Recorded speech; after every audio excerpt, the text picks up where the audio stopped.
Hey guys, welcome back to my channel Maa Beti kitchen star. तो guys, आज मैं आप सबके लिए लौकी से बनने वाली बहुत ही अच्छी स्पेशल मिठाई की रेसिपी लेकर आई हूँ। इस जन्माष्टमी आप इस मिठाई को ज़रूर ट्राई कीजिएगा। बहुत ही नए और यूनिक तरीके से हम 2 से 3 चीज़ों से इस मिठाई को बनाकर तैयार करेंगे। तो चलिए शुरू करते हैं। तो जैसे कि आप जानते हो, इस रेसिपी के लिए आज हमें चाहिए होगा लौकी। तो यहाँ पर हमने 500 ग्राम के करीब ये लौकी ली हुई है और इसे हमें पहले अच्छी तरीके से छील लेना है। तो यहाँ पर हम इस तरीके से लौकी को अच्छे से छील लेंगे और फिर इसके बाद इससे मिठाई बना करके तैयार करेंगे। क्योंकि हम लौकी से मिठाई बना रहे हैं तो ये हेल्दी हो जाती है। तो इस तरीके से करते हुए मैंने लौकी को अच्छे से छील लिया है। पूरी की पूरी लौकी हमने जो है छील करके तैयार कर ली है। अब इसे हम पीसेस में कट करेंगे। तो यहाँ पर हमें इसे बहुत छोटे छोटे पीसेस में नहीं करना है और ना ही हमें इसे कद्दूकस करने की ज़रूरत है। बस इस तरीके से देखिए, बड़े बड़े पीसेस में हम कट कर लेंगे। तो जैसे लौकी के कोफ्ते आप बनाते होंगे तो लौकी को बड़े बड़े पीसेस में कट करके उसे कद्दूकस करते हैं, ठीक वैसे ही थोड़े बड़े पीसेस में कट करेंगे। और इसके अंदर का ये जो गूदा होता है, जिसमें बीज होते हैं, उसे हम बिल्कुल अच्छी तरीके से निकाल देंगे। और इसमें बीज का इस्तेमाल बिल्कुल भी नहीं करना हमें। और कुछ इस तरीके से करते हुए हमने लौकी को कट कर लिया है। तो यहाँ पर मैंने देखिए कुछ इस तरीके से इसे कट किया है। और अभी हमें पहले लौकी को अच्छे से धो लेना है, इसके बाद ही हम इसे यूज़ करेंगे। तो यहाँ पर मैंने 2 से 3 पानी से लौकी को अच्छी तरीके से धो लिया है। और अब चलिए इससे मिठाई बनाना शुरू करते हैं। तो एक कढ़ाई में हम ये सारी की सारी लौकी डाल देंगे। आप चाहें तो कुकर में भी इस मिठाई को बना सकते हैं, कोई भी दिक्कत नहीं होगी। आप कुकर में भी आराम से इस मिठाई को बना लेंगे। तो ये कढ़ाई में देखिए हमने इस तरह से लौकी डाल दी है और उसके पहले हमने कुछ भी नहीं डाला है, सिर्फ कढ़ाई में लौकी डाली है। और अब हम इसमें चीनी डाल देंगे। तो यहाँ पर हमने 200 ग्राम जो है चीनी का इस्तेमाल किया है। तो यहाँ पर आधा किलो लौकी यानी 500 ग्राम लौकी में हमने 200 ग्राम चीनी का इस्तेमाल किया है। और अब जो है हम इसमें एक इंग्रेडिएंट और डालेंगे।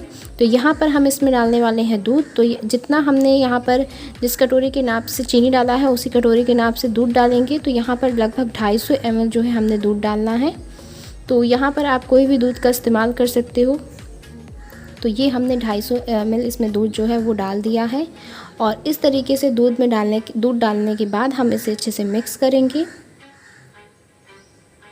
और मिक्स करने के बाद इसे हम जो है ढक देंगे। और ढकने के बाद हम इसे लगभग मीडियम फ्लेम पर 5 से 7 मिनट के लिए पका लेंगे। तो इसे अच्छे से ढक दें।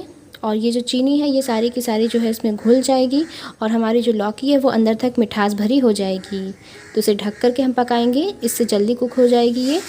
तो देखिए मैंने इसे 5 से 7 मिनट के लिए इस तरह से ढक करके पकाया है। और इसके अंदर जो है आप देख सकते हो दूध जो है अच्छे से बॉयल हो गया है। लौकी हमारी हल्की सॉफ्ट हो गई है। इसी तरीके से हमें हल्की सॉफ्ट लौकी करनी है, बहुत ज़्यादा नहीं इसे गलाया है, हल्की सॉफ्ट हो गई है। जैसे कि आपको बताया, सिर्फ 5 से 7 मिनट ही हमें इसे मीडियम फ्लेम पर पका लेना है। और अब हम क्या करेंगे कि ये जो हमारी लौकी है इसे हम निकाल लेंगे। तो यहाँ पर आप एक जार में डायरेक्ट निकाल सकते हो या फिर किसी प्लेट में से आप निकाल सकते हो। क्योंकि गरम गरम लौकी है तो इस जार में निकालने के बाद मैं इसे तुरंत नहीं ग्राइंड करूँगी। इसे इसमें निकालने के बाद थोड़ी देर से इसी तरह से रखे रहने दूँगी। तो गरम लौकी को आप तुरंत मत पीसिएगा, इसे आराम से लगभग 5 से 7 मिनट के लिए ठंडा होने दीजिएगा, इसके बाद ही पीसिएगा। तो यहाँ पर मैंने लौकी को जो है ठंडा होने के लिए रख दिया है। और तब तक क्या करेंगे कि ये जो दूध है इस दूध को हम पका लेंगे। तो ये जो चीनी पड़ा हुआ दूध है इसे हम पकाएंगे। तो यहाँ पर आप मीडियम फ्लेम पर इसे पका लें और इसकी जो क्वांटिटी है उसे रिड्यूस कर दें। तो यहाँ पर हम इसकी हाफ़ क्वांटिटी कर देंगे। तो ये देखिए बहुत ही अच्छी तरीके से हम इसे पका रहे हैं। इसी तरीके से आपको दूध को गाढ़ा कर लेना है। ऐसा करने से क्या होगा कि हमारी जो लौकी की कलाकंद है वो बहुत ही अच्छा बनेगा। और हमें जो है इसमें मावे की, मिल्क पाउडर की, किसी भी चीज़ की डालने की ज़रूरत नहीं होगी। ये ऐसे ही बहुत ही अच्छा बन करके तैयार होगा। तो सिर्फ 1 ग्लास दूध लगा है, इसमें चीनी लगी है और लौकी लगी है, लगभग 3 ही चीज़ें हुई हैं। और ये देखिए इस तरीके से हमने दूध को अच्छे से गाढ़ा कर लिया है। इसी तरीके से हमें जो दूध है उसको चलाते हुए थोड़ा गाढ़ा कर लेना है। और देखिए इसमें काफ़ी अच्छे से आप देख सकते हैं थोड़े थोड़े से इसमें मलाई भी पड़ गई है। और इस तरीके से जब हमारा दूध हो जाएगा तब हम क्या करेंगे कि जो हमने लौकी है उसे भी हमने पीस लिया है। ध्यान रखिएगा कि इसमें बड़े पीसेस ना हो, बड़े पीसेस हो तो उसे अलग कर दीजिएगा। और लौकी को मैंने बहुत ही चिकना नहीं पीसा है, मैंने इसे दरदरा रखने दिया है ताकि जो कलाकंद है लौकी का वो बहुत ही अच्छा बने। और इस तरीके से अब हम इसमें लौकी डाल देंगे और अब इसे जो है ज़्यादा पकने में वक्त नहीं लगेगा। और देखिए जो भी मुझे बड़े पीसेस लग रहे हैं उसे मैं निकाल करके अलग कर दे रही हूँ।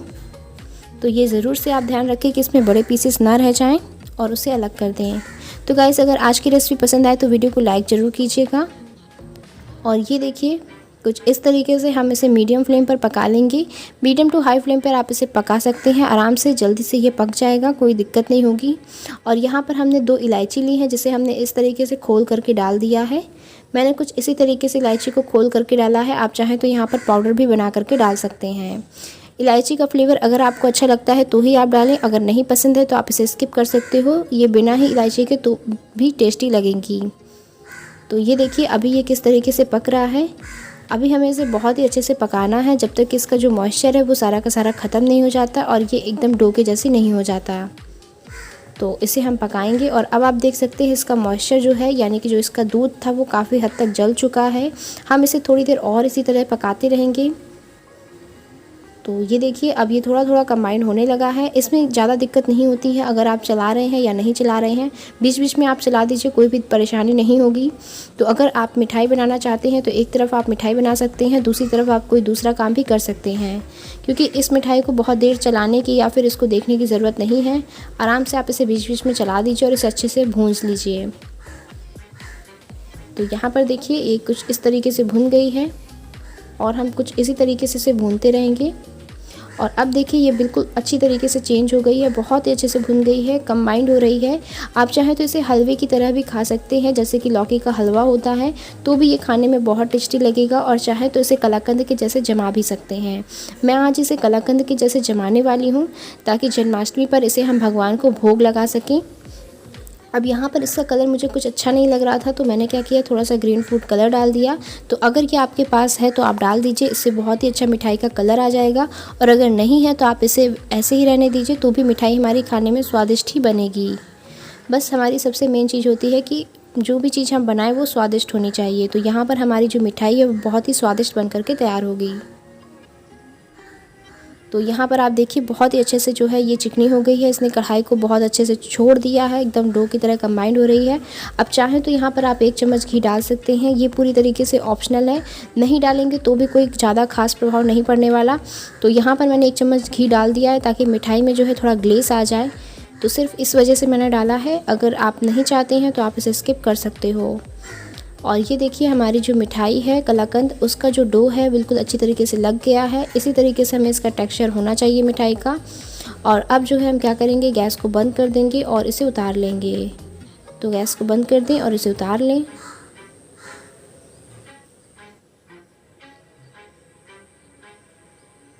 तो इसी तरीके से देखिए मिठाई का टेक्सचर होना चाहिए, बिल्कुल इस तरीके से दानेदार खिला खिला सा है हमारा। और सच में एक बार आप इस मिठाई को ट्राई करेंगे, ये सभी को बेहद पसंद आएगी। तो चलिए अब इसे हम सेट करते हैं। तो यहाँ पर देखिए हमने एक केक टिन ले लिया है और इसमें मैंने बटर पेपर लगाया ताकि मिठाई हमारी आराम से निकल जाए। आप चाहें तो इसे प्लेट पर भी जमा सकते हैं, प्लेट को उल्टा करके आप उस पर घी लगा कर भी इसे जमा सकते हैं। और इस तरीके से घी या तेल लगाने के बाद हम इसमें सारा का सारा जो मिठाई है, मतलब मिठाई का जो मिक्सचर है कलाकंद का, उसे डाल देंगे और इसे सेट कर लेंगे। तो यहाँ पर लगभग जो है आधा किलो के करीब ही मिठाई बन करके तैयार हुई है, क्योंकि ये मिठाई थोड़ी भारी होती है। और अभी आपको दिखाती हूँ मैं, कुछ इस तरीके से हम इसे चिकना कर लेंगे। लगभग 400 ग्राम के करीब ये जो मिठाई है वो बन करके तैयार हो गई है और बहुत ही अच्छे से हम इसे चिकना कर लेंगे। केक टिन में जमाने का यही फ़ायदा होता है कि आपकी जो मिठाई के पीसेस हैं वो ज़्यादा बर्बाद नहीं होते हैं, परफेक्ट मिठाई के पीस जो है निकल करके आ जाते हैं। तो इस वजह से मैं ज़्यादातर मिठाइयाँ अपनी केक टिन में ही जमाती हूँ। और देखिए इसे बहुत ही अच्छे से मैंने चिकना कर लिया है और अब हम इसे रख देंगे इसी तरीके से, या फिर आप इसे फ्रिज में रख दीजिए 15 से 20 मिनट में, ये अच्छे से सेट हो जाएगी। तो जैसे कि मैंने आपको बताया लौकी का कलाकंद है तो ये हल्का सॉफ्ट ही रहेगा। ये अगर हम चाशनी बनाते तो हो सकता है ये कड़ी हो जाती, लेकिन हमने चाशनी नहीं बनाई हुई है तो इस वजह से ये एकदम सॉफ्ट ही रहेगी। ये मिठाई घर में सभी को पसंद आएगी, आप एक बार ज़रूर ट्राई कीजिएगा। बनाने में बहुत ही आसान है, बहुत ही कम इंग्रेडिएंट लगे हैं। अगर हम बेसिक माने तो इसमें सिर्फ 3 ही इंग्रेडिएंट है बेसिक, जैसे कि दूध, चीनी और लौकी। इसके अलावा इलायची पाउडर आपको मन है तो डालिए, नहीं है तो मत डालिए। और हमने इसमें किसी भी प्रकार के ड्राई फ्रूट भी नहीं डाले हैं। मैं यहाँ पर इसे सजाने के लिए चांदी का वर्क का इस्तेमाल कर रही हूँ, जिससे ये मिठाई देखने में बहुत ही सुंदर लगने लगेगी। ये बिल्कुल ऑप्शनल है, अगर आपके पास है तो आप भी सजा लीजिए और अगर नहीं है तो कोई ख़ास दिक्कत नहीं होगी। आप इसे सादा ही रख सकते हो या फिर आप इसके ऊपर ड्राई फ्रूट डाल सकते हो। अब यहाँ पर मैं आपको तोड़ करके दिखाती हूँ कि मिठाई कितनी अच्छी हमारी जो है बन करके तैयार हुई है। एकदम सॉफ्ट मिठाई है, खाने में एकदम रस भरी है। तो ज़रूर ट्राई कीजिएगा इस लौकी के कलाकंद को इस जन्माष्टमी पर। मिलते हैं हम इसी तरीके की और नई यूनिक रेसिपीज़ के साथ।